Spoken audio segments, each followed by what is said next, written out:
माफ कर दीजिए प्रभु, मुझसे गलती हो गई, मुझे एक मौका दे दीजिए। रुक जाओ, बचाओ, ये क्या आप जानते हैं मरने के बाद आत्मा को सबसे भयानक सजा किस पाप के लिए मिलती है? गरुड़ पुराण के अनुसार एक ऐसा पाप है जिसे करने वाले को खुद यमराज भी कभी माफ नहीं करते और उस सजा के बारे में सुनकर ही आपकी रूह कांप उठेगी।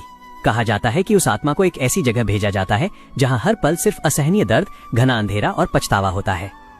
लेकिन सवाल ये है, आखिर वो पाप कौन सा है और क्या हम अनजाने में भी वही गलती तो नहीं कर रहे? आज के इस वीडियो में हम जानेंगे यमराज का न्याय, नरक की सजाएं और वो सबसे बड़ा पाप जिससे हर इंसान को बचना चाहिए। एक बड़े और शांत गांव में नरेश नाम का एक व्यक्ति रहता था। बाहर से देखने में वो बहुत धार्मिक और सज्जन प्रतीत होता था।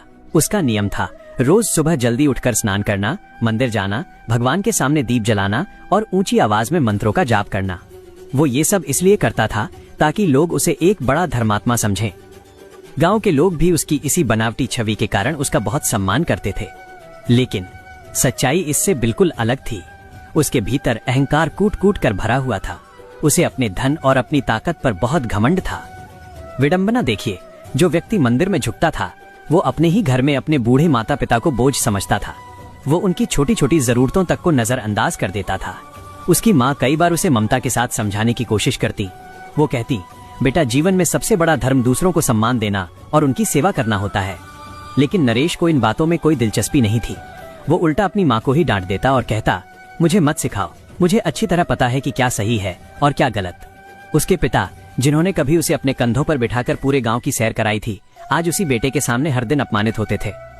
नरेश के दिल में उनके लिए कोई सम्मान शेष नहीं बचा था।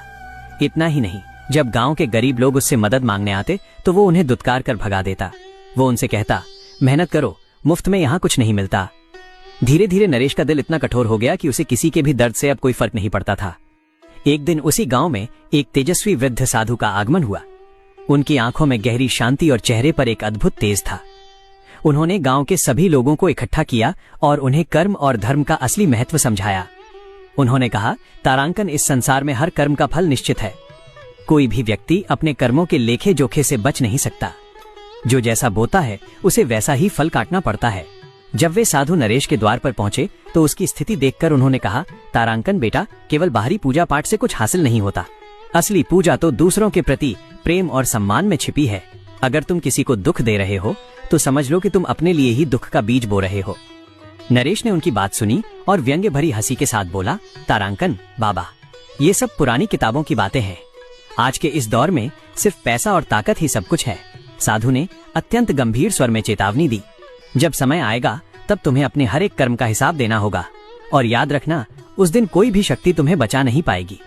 लेकिन नरेश ने उनकी इन गहरी बातों को भी अनसुना कर दिया। उसने साधु का अपमान किया और उन्हें वहां से जाने के लिए कह दिया। वक्त गुजरता गया और नरेश का व्यवहार और भी ज्यादा कठोर होता चला गया। एक दिन उसकी माँ गंभीर रूप से बीमार पड़ गईं। उनकी हालत इतनी बिगड़ गई कि वे बिस्तर से उठ भी नहीं पा रही थीं। उन्होंने कई बार करुण स्वर में नरेश को आवाज दी, लेकिन वो अपने काम और घमंड में इतना अंधा था कि उसने एक बार भी उनकी तरफ मुड़कर नहीं देखा।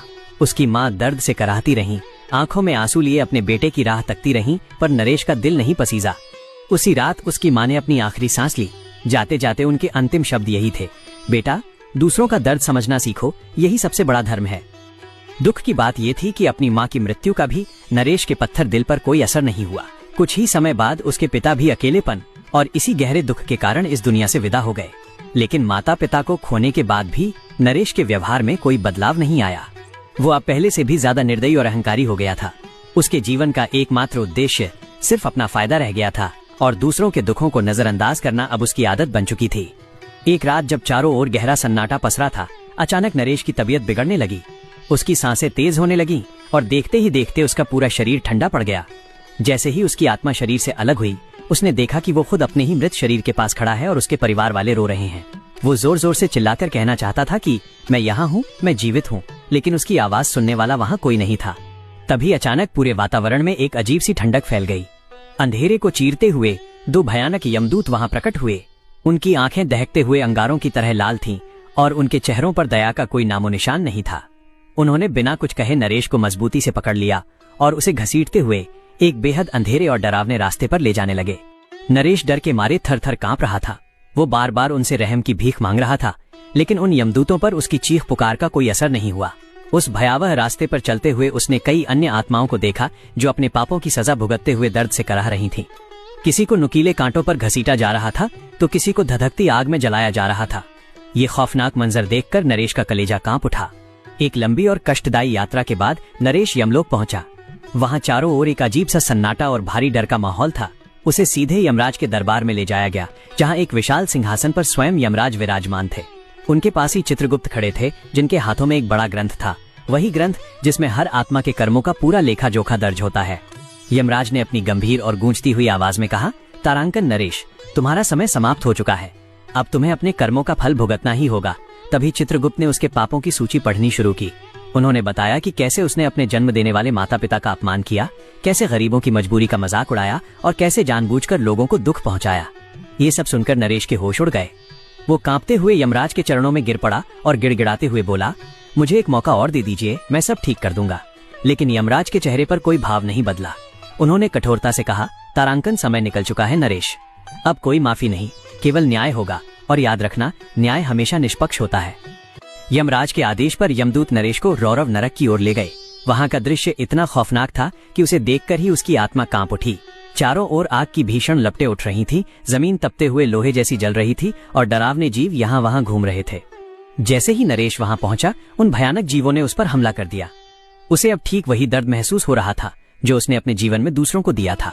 उसका शरीर आग में बार बार जलता, नष्ट होता और फिर से बन जाता, और ये कष्टदायी सिलसिला बिना रुके लगातार चलता रहा। वहां हर पल सिर्फ असहनीय वेदना थी, पछतावा था और चारों ओर चीखों की गूंज थी। नरेश बार बार रहम की भीख मांगता, गिड़गिड़ाता, लेकिन वहां उसकी पुकार सुनने वाला कोई नहीं था। इस भयानक सजा को भुगतते हुए नरेश को अब अपनी हर एक गलती याद आने लगी। उसे अपनी माँ के वो आंसू याद आए, अपने पिता की वो बेबसी याद आई और उन गरीब लोगों के मुरझाए हुए चेहरे याद आए जिन्हें उसने बड़ी बेरहमी से ठुकराया था। आज उसे समझ में आया कि असली धर्म क्या होता है और एक इंसान को कैसे जीना चाहिए। लेकिन अफसोस, अब पछताने से कुछ नहीं होने वाला था। उसकी सजा जारी थी और उसे अपने किए हुए कर्मों का पूरा फल भुगतना ही था। दोस्तों, इस कहानी से हमें यही सीख मिलती है कि जीवन में कभी भी किसी को दुख नहीं देना चाहिए। याद रखिए, हर छोटे बड़े कर्म का हिसाब होता है और यमराज का न्याय हमेशा सच्चा और कठोर होता है। अगर हम चाहते हैं कि हमारा अंत शांतिपूर्ण हो, तो हमें आज से ही अपने जीवन में अच्छे कर्म करने होंगे। दूसरों के साथ प्रेम और सम्मान से पेश आना ही सबसे बड़ा धर्म है और यही वो रास्ता है जो हमें मृत्यु के बाद उस भयानक सजा से बचा सकता है। क्या आप कल्पना कर सकते हैं कि मरने के बाद आपकी आत्मा को अंधेरे रास्तों से घसीटते हुए यमदूत ले जाएं और फिर आपको सीधा यमराज के सामने खड़ा कर दिया जाए, जहां आपके हर छोटे बड़े कर्म का हिसाब उसी पल सुनाया जाए? कहा जाता है कि गरुड़ पुराण में एक ऐसी कथा का वर्णन मिलता है जिसमें एक व्यक्ति को उसके एक पाप के लिए इतनी भयानक सजा मिली कि उसकी आत्मा बार बार मृत्यु की भीख मांगती रही, लेकिन उसे मरने की इजाजत भी नहीं दी गई। और सबसे डरावनी बात जानते हैं क्या है? वो पाप इतना सामान्य था कि शायद हम में से कई लोग उसे अनजाने में रोज करते हैं। तो आखिर वो कौन सा पाप था और यमराज ने उसे कैसी सजा दी? गरुड़ पुराण के अनुसार जब किसी व्यक्ति की मृत्यु होती है तो उसकी आत्मा तुरंत शरीर का त्याग कर देती है, लेकिन मृत्यु के बाद की ये यात्रा इतनी आसान नहीं होती। आत्मा को लेने स्वयं यमदूत आते हैं और उसे यमलोक की ओर ले जाया जाता है। कहा जाता है कि इस सफर के दौरान आत्मा को अपने हर एक कर्म का एहसास होने लगता है। जो अच्छा किया होता है वो सुकून देता है और जो गलत किया होता है वही सबसे बड़ी पीड़ा बन जाता है। यमलोक पहुंचने के बाद आत्मा को यमराज के सामने पेश किया जाता है, जहां चित्रगुप्त उसके हर कर्म का कच्चा चिट्ठा खोलते हैं। यमराज को धर्मराज भी कहा जाता है क्योंकि उनका न्याय बिल्कुल निष्पक्ष होता है। वहां न कोई रिश्वत चलती है, न कोई सिफारिश और न ही कोई बहाना। हर आत्मा को उसके कर्मों के अनुसार ही फल मिलता है।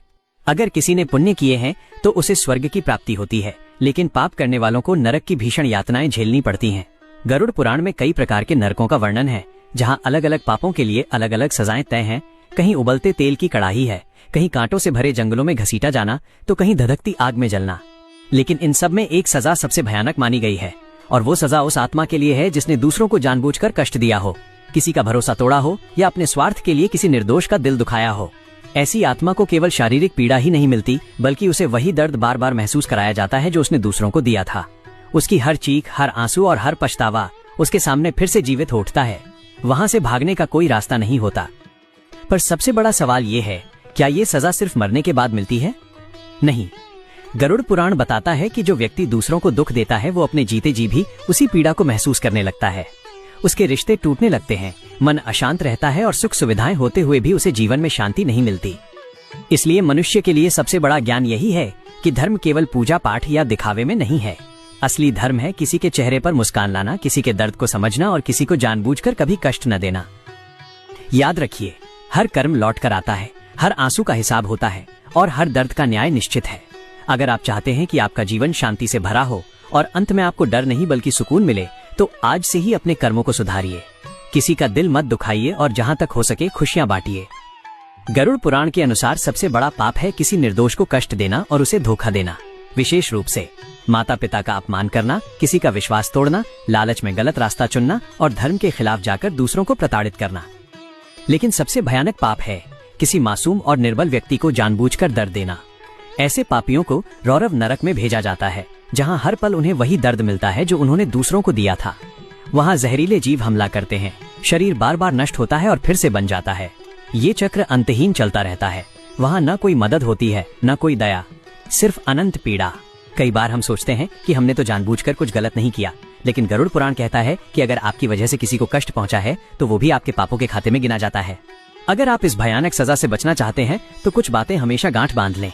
हमेशा सत्य का साथ दें, किसी का दिल न दुखाएं, माता पिता का सम्मान करें, जरूरतमंदों की मदद करें और अपने कर्मों को शुद्ध रखें। जीवन बहुत छोटा है, लेकिन हमारे कर्मों का असर बहुत गहरा होता है।